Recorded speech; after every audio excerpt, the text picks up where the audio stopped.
AutoCAD শিখুন খুব সহজে, বিশেষ করে যারা নতুন আছেন তারা এই ভিডিওটা দেখবেন। সর্বপ্রথম লাইন নেব, লাইনের শর্টকাট এল লিখে এন্টার। 1 ইউনিটের একটা ফ্লোর প্ল্যান করব। এখান থেকে 50 ফিট আশা করি লাইন নিতে পারবেন। এদিকেও 50 ফিট, দুই দিকে দুইটা লাইন নেবেন। পারবেন না? কথা বলেন, অসুবিধা নেই। পারবেন তো? অফসেট পার্টিশন ওয়ালটা 5 ইঞ্চি। পার্টিশন ওয়ালটা কত ইঞ্চি হয়? 5 ইঞ্চি। প্রথম বেডরুমের আকারটা 12 ফিট, এখান থেকে অফসেট নিতে পারবো না? 12 ফিট, আবার 5 ইঞ্চি। যদি সহজভাবে চিন্তা করেন তাহলে আপনার জন্য সহজ। আবার অফসেট 12 ফিট, অফসেট 5 ইঞ্চি, সব অফসেটের কাজ। আবার অফসেট কত ফিট? এখান থেকে 4 ফিট অথবা 4 ফিট, যেটাই বলেন। অফসেট 5 ইঞ্চি। আমার কি একদিকে কাজ কমপ্লিট? বেশি সময় লাগছে? সময় লাগে না। এখন এই দিকে কাজটা করব। অফসেট 12 ফিট নেব, অফসেট 5 ইঞ্চি। এখান থেকে কত ফিট? 11 ফিট।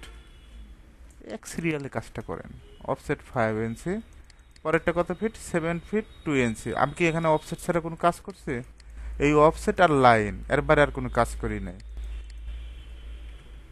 তারপর টিম করে দিব, ওকে। তারপর রেফারেন্স লাইন নেব। রেফারেন্স লাইন বলতে কি বোঝায়? সাহায্যকারী লাইন। এল লেখে এন্টার। এখানে একটা ক্লিক, এখানে একটা ক্লিক। যারা এল বুঝবে না তারা লাইনে ক্লিক করবেন। এখানে একটা ক্লিক করবেন, এখানে একটা ক্লিক করবেন। জাস্ট এখানে একটা ক্লিক, এখানে একটা ক্লিক। অফসেট এখান থেকে 6 ফিট। কত ফিট? 6 ফিট। আবার অফসেট 5 ইঞ্চি।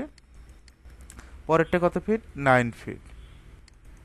অফসেট 5 ইঞ্চি। তারপর আমরা কি করব? ট্রিম করে দিব এই অবজেক্টগুলো। ট্রিম। দেখেন তো শেপটা বের হয়ে গেছে না অটোমেটিকভাবে? বেশি সময় লাগছে? বেশি সময় লাগে না, অল্প টাইমের ভিতরে কাজটা কমপ্লিট করা যায়।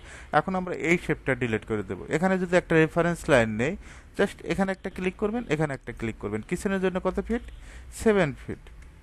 এখান থেকে 7 ফিট নেব। অফসেট বাদ বাদে আমাদের কমন টয়লেট থাকবে, ঠিক আছে? এটা কিচেন, এটা কমন টয়লেট, যতটুকু মেজারমেন্ট। আউটসাইডে, আউটসাইডে এখান থেকে জাস্ট ইনসাইডে আমরা রেফারেন্স লাইন এখানে 7 ফিট, তারপর আউটসাইডে নিচ্ছি, বাইরের দিকে নিচ্ছি, বাইরের দিকে। আমি আবারও ক্লিয়ার করে দিচ্ছি। Offset 7 fit,